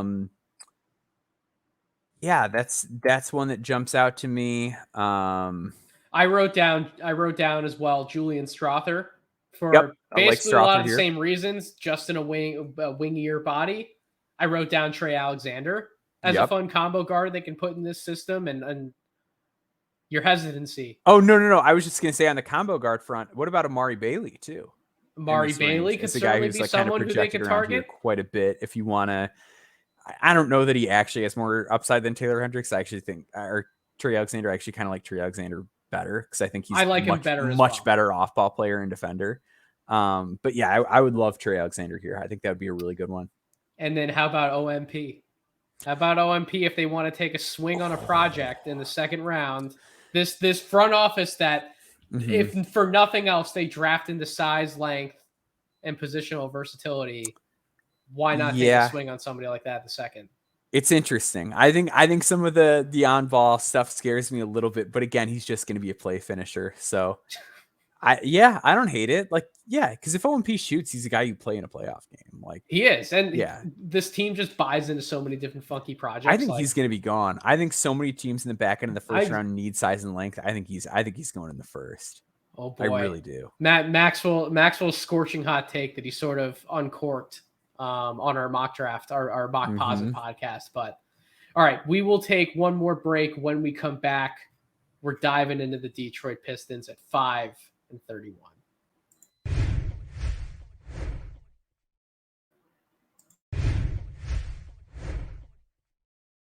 All right.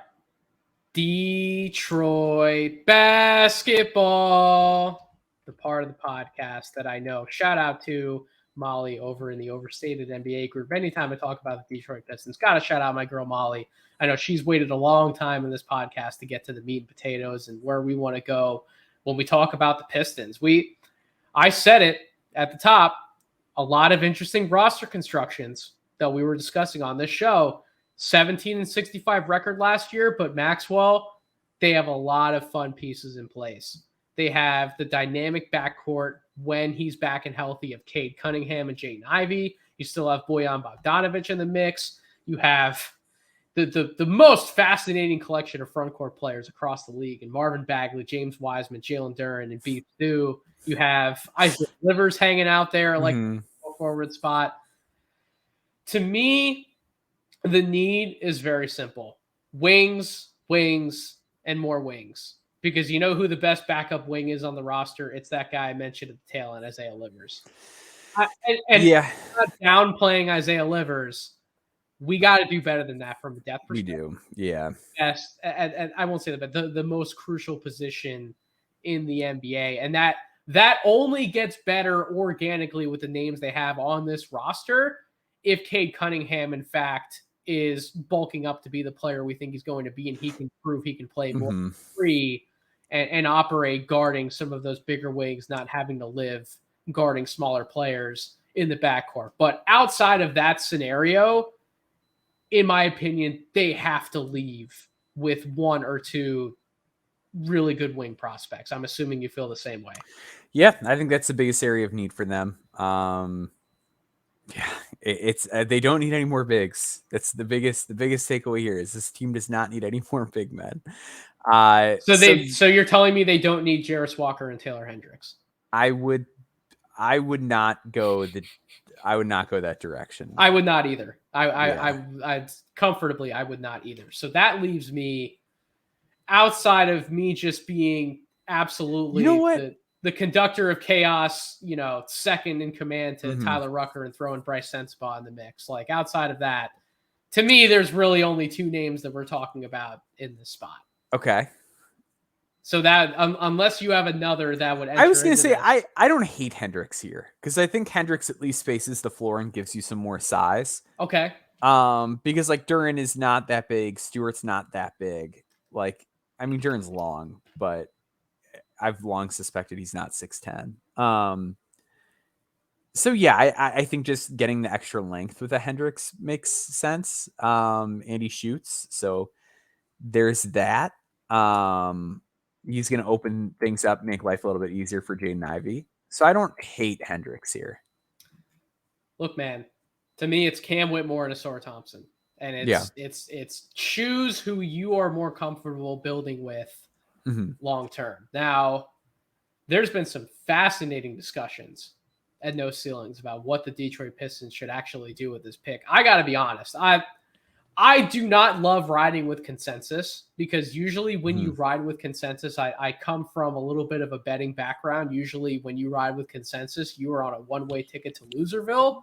However, I just agree so much with the Cam Whitmore fit. This is one of my favorite fits in this draft. I think it's because I have a different vision for what I want Whitmore to be long-term than I think some people believe he should be to justify taking him with a fourth or a fifth pick. And I think it's more so not necessarily a conversation about the player's skill set, but more so about the value behind the pick and what you should look to select with that high of a pick. Do you feel like that's leaking into the conversation around Cam Whitmore? Because that's how I feel about it. Yeah, I think that's definitely fair. I think with Whitmore, you just have to look at like a baseline level of like, what does this guy do well? Yes. And generally it's just the guys that can do stuff well that end up developing the things that they're not as good at. And he's a really good catch and shoot player. He is a really good downhill driver and he's a really good defender across multiple positions. Yes. He's one of the scariest defenders we have in this draft class, and I feel like no one talks about it. Yeah, and I feel like his shot blocking, like throughout the year, I was like, oh, he doesn't block as many shots as I thought he was. Oh, he doesn't really offer any weak side rim protection. And then like I looked back through the numbers saying it's like, oh no, the numbers were like better than I thought they were. Like he also just doesn't let guys take shots. Like, that's part of it too. Yeah, so like I think there's a lot to him as a defender. And yeah, with how good he was on catch and shoots and even how comfortable he was, I completely agree that like he's a big surveyor. And like we talked about how like we kind of like that with Asar. There's a difference between Asar surveys and how Whitmore surveys. I agree. All right, I've caught the ball. Let me take it. Well, give me a minute here. Let me see what's going on. So Whitmore, yeah, he can be a little bit slow on the draw. But I think the fact that he showed he's comfortable taking like pull up jump shots when that's not his bag and he was hitting them made me really confident in what he's going to be as a shooter at the NBA level. And I think that he's going to be able to adjust to the speed of the game. And I think even if he is a guy that doesn't fully adjust ever and he's a little bit slow in terms of how quickly he reacts, he's so strong and athletic that I think he's going to have a bit of a leash. So on that front, he's going to be able to get away with it and still get to his spots. Do you want to know what fascinates me about a player like Whitmore? Let's hear So it. usually when you study a prospect like Cam Whitmore, who is this, we can now say that he's 6'7", 235 pounds. This man is an absolute freight train, getting downhill, crazy athletic, explosive first step, one of the better 2-foot leapers we have in this class. I get it. He can dunk over you. He can finish through you. But normally when we evaluate those players, that's almost exclusively what they want to do. And they rely so heavily on that physicality to do everything for them in their scoring game, to where we don't see more of the polish and more of the finesse in other areas. Cam Whitmore actually wants to show that polish and finesse in those other areas. And he's more than willing to build out his game from being exclusively a downhill driver, someone who, if I have an inch of space, I'm going to try and take that space. I'm going to try to get downhill no matter how the defense is trying to wall me off. I'm going to try to do what I want to do. And we've seen examples of other players who are clearly above a tier physically than some of their peers in college when they come in, and they're able to put up points and put up production, and they make a living off of that. But when they try to play that same way in the NBA, it does not work out in their favor. I come back and I think about Josh Jackson all the time. He was one of the most gifted athletes in his class, and in terms of explosiveness, athleticism, size, strength, but he wanted to play bully ball all the time, and it didn't work for him. Cam Whitmore, while he does play a fair amount of bully ball, and I would want him to. I would want him to leverage his physicality. It's not the only trick that he has in his bag, and that gives me comfort behind him developing into a legitimate 3-level threat, as opposed to somebody who doesn't believe in these other areas of his game. And because he doesn't believe in them, he won't build them out to become more of a wing versus just like a power driver or forward kind of player. And that's what fascinates me about Whitmore. How do you feel about the little soliloquy I just gave? I think it's fair. I think it's on the nose, because that's like the Josh Jackson comparison was interesting, because like the big knock on him was decision making, where he had a higher assist rate, but that guy turned the ball over a lot. And like with Whitmore, it's more just like the assist numbers don't exist. Yeah, I think it's a real thing, and I do think that he's a lot more advanced than somebody like Josh Jackson as far as like the shot diet is. It's just better. Yeah, it's just better, and I think he has better touch. I agree. He has a real shot. Like the shot is. I could not feel more differently about the two of them as jump shooters coming out.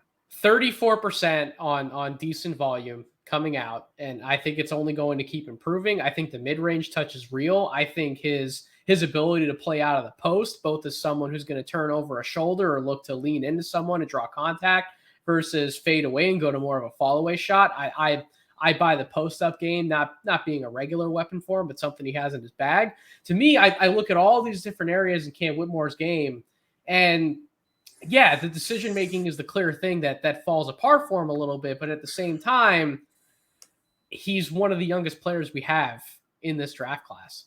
He missed a crucial, important time coming into Villanova with a program in a system where he could have certainly had more room preseason to get a better feel of what everyone does offensively, where everyone likes the ball, and how he needs to operate within that sort of structure. Now, your counter to that could be, well, Villanova's offense was just dog shit sometimes. And that, I would say, you know what? He didn't have the Frank Mason that a Josh Jackson had.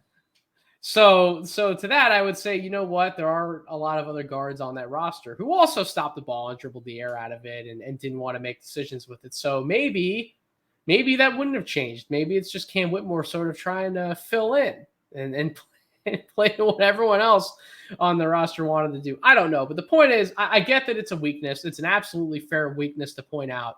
But I'm looking across the board at so many other strengths. And when you bundle them together under the package of play finisher with his physical tools and with his upside to still improve in more of those on-ball areas, albeit maybe not in a high volume, I'm going to run 20 pick and rolls in a game, you start to just become very enticed with what he can bring to the table now in the short term around a bunch of guys who do create within that offensive structure for others, and what he could potentially blossom into if given those reps around guys who certainly know what the hell they're doing to teach that type of offense to him. So the Cam Whitmore stuff, I get all the concerns. I'm just not buying into them as much as some other people are.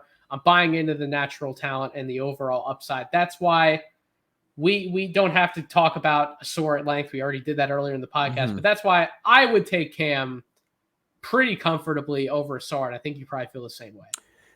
Yeah, I think I would. Asar is a really tempting upside bet here, but I think Whitmore fits what they do really well. He fits a massive, massive need. There's an easier path for him to be on the court right away.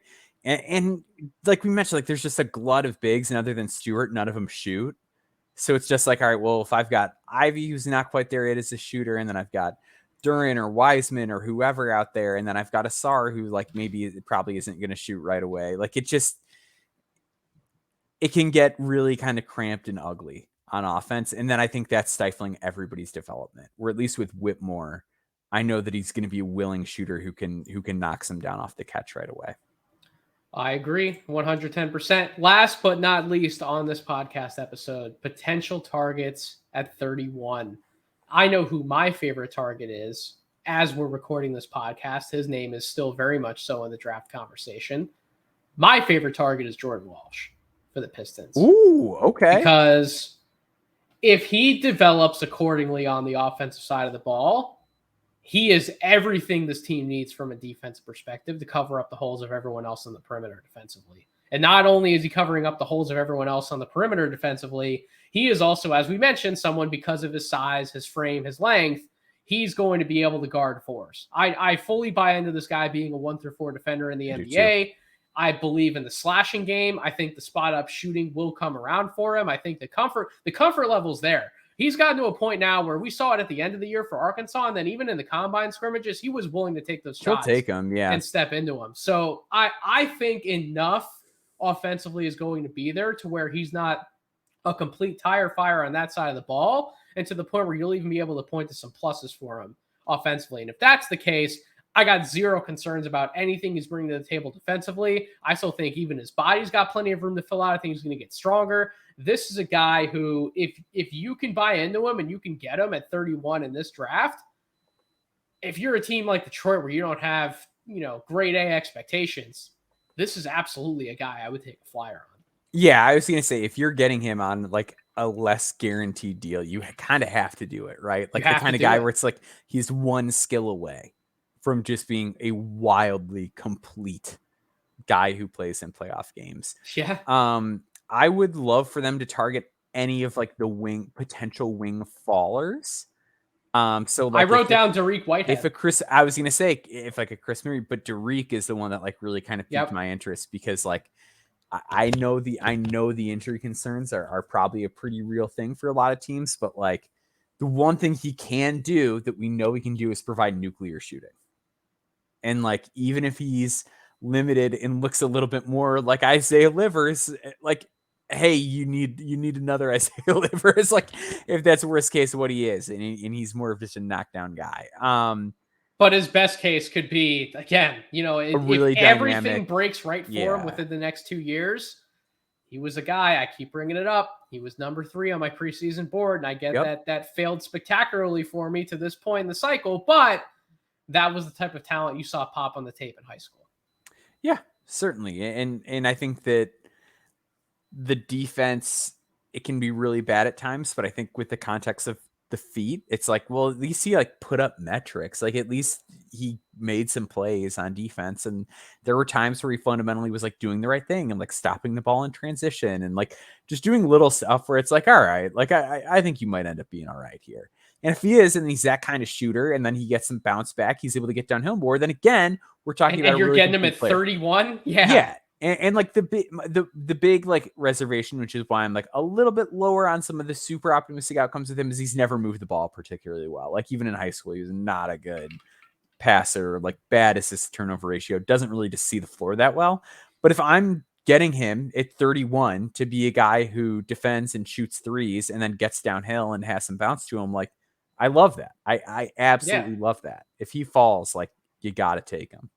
You've got to get value at some point. The other names I wrote down were 2 that we've already mentioned: Ben Shepherd and OMP. They're going to Big winners of the combine all around. Honestly, they were my two biggest winners from the combine. To close out the podcast, Maxwell, you wrote, in my opinion, the most in-depth NBA draft combine recap that exists on the internet currently. Is there anyone else who you say, yeah, these guys were big winners of the combine, or this guy was a big winner of the combine, to where the audience needs to be very aware they're going to go higher on draft night than we would have thought a few weeks ago? Yeah, I think Brandon Pajemski's like for sure going high. Like I think somebody's going to swing on him. Like it's probably going to be an analytically inclined team. Like because the Grizzlies have a pick. I was going to say Memphis at 25 probably makes sense. I feel like it's going to be one of those teams where like the numbers are just so overwhelming. It's something that like so this is going to take him. Tristan Vukcevic is another guy who I think is like thoroughly on the radar now. Like I think a lot of people had him in the second round for a long time. I was really slow to kind of see it with him, but did my deep dive on him the other day, and he's just so good at scoring that I think someone's going to take him. There's a lot of work that needs to be done, but he's sort of firmly back on the map. We touched on Lundy earlier. I think the other guy that like I think for sure is an NBA player, but maybe not this year, is PJ Hall from Clemson. Okay.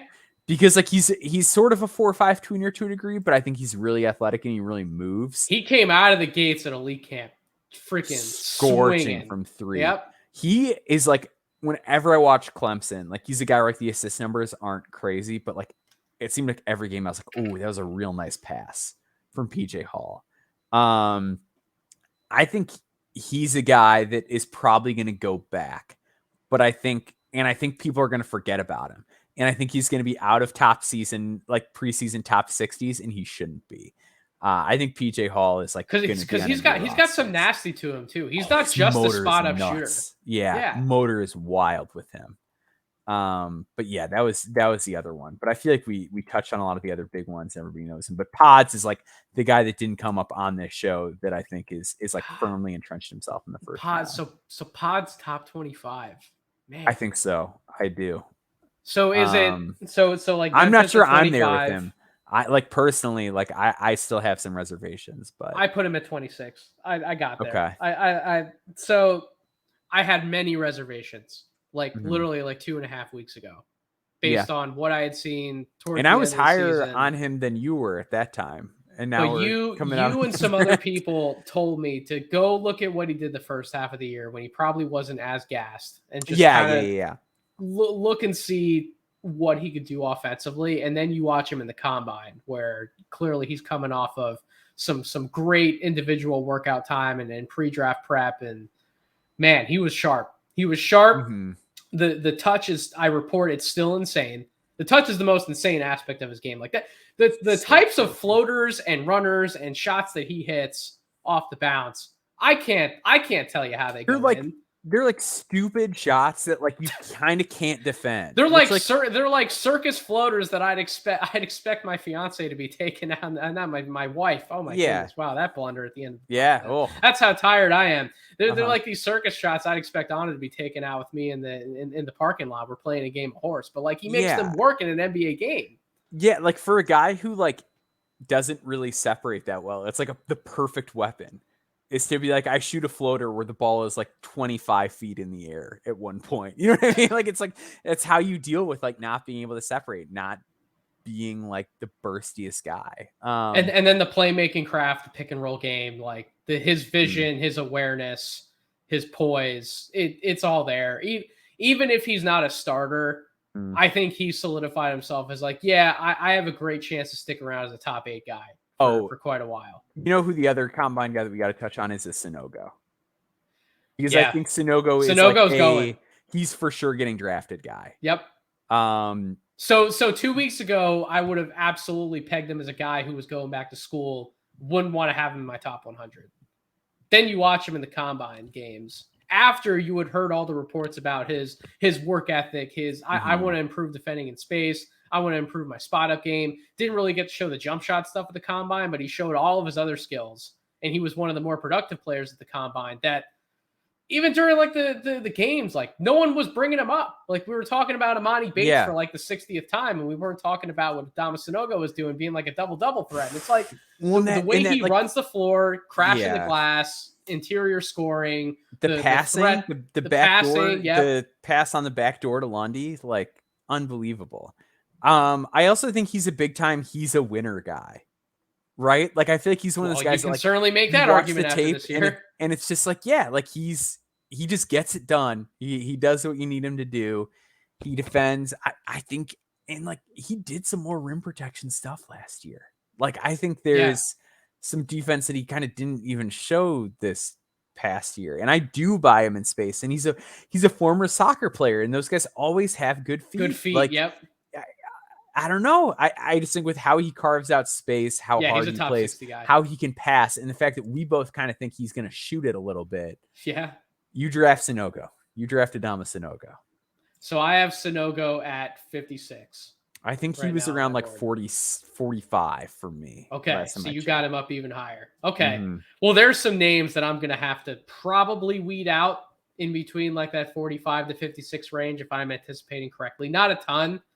I think actually, not a ton. I think the only guy who I'd say has a good chance to go back would be Judah Mintz out of Syracuse, not to necessarily ruffle any feathers. So I did on the Judah Mintz front, but so I did radio today for the ESPN affiliate in Syracuse with Brian Higgins, and the caller who was on right before me seemed to intimate that they believe all the smoke is that everyone locally seems to think he's going back. That would be so much fun if he goes back with Starling and that's and Chance Westry. I loved Chance Westry pre-college, and then he played like 12 Syracuse basketball coming back. Yeah. You still got Benny Boatwright. Isn't he still there? Right?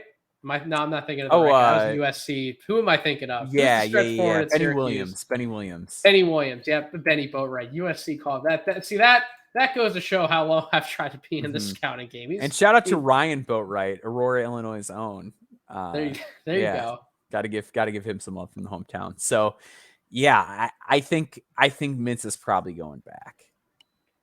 Fair enough. There's plenty of conversation that we will need to get into in our big boards, and there will be podcasts for that. That closes out our show. So really, the teams we have left are the top four, the big boys. We got to talk about Victor's fit in San Antonio. We got to talk about what Charlotte needs to do. We have to talk about Houston and Portland and how they fit into all this mix.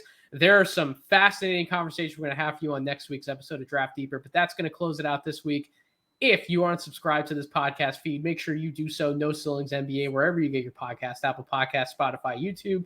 Make sure you're following us on Twitter at No Ceilings NBA so you're up to date on every piece of content we're putting out podcast-wise, YouTube-wise, Substack-wise over on NoCeilingsNBA.com. Make sure you're subscribed to that. Free 99, baby. And as for us personally, you can follow us on Twitter at DraftDeeper and at Boundboards, respectively. But until we meet again on this podcast feed, thank you all for listening, and I hope you all have a wonderful rest of the week.